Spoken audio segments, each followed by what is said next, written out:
Your recipe calls for chopped fresh basil. How do you do that? What are you going to do? I'm going to show you. It's so simple. Get the leaves off the basil, rinse them because you want them clean. You're going to put the biggest ones on the back, smallest ones on the front. Roll like a cigar, just like that. Now you've got a tight little roll here.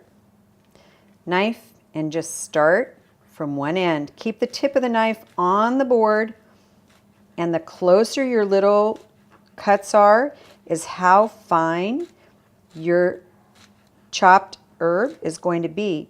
And see, look, this is actually called chiffonade in French.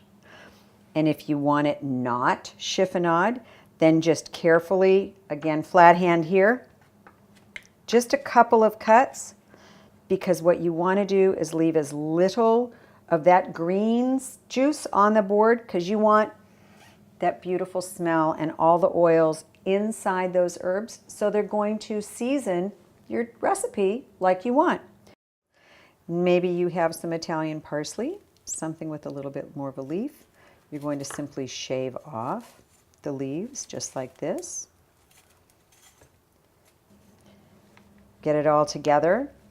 And again, carefully keeping the tip of your knife on your board, chop across.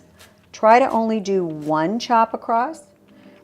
That should do it for you. If you want it finer, one more. But again, don't leave green on your board. You've left all that goodness. And now you know how to chop herbs.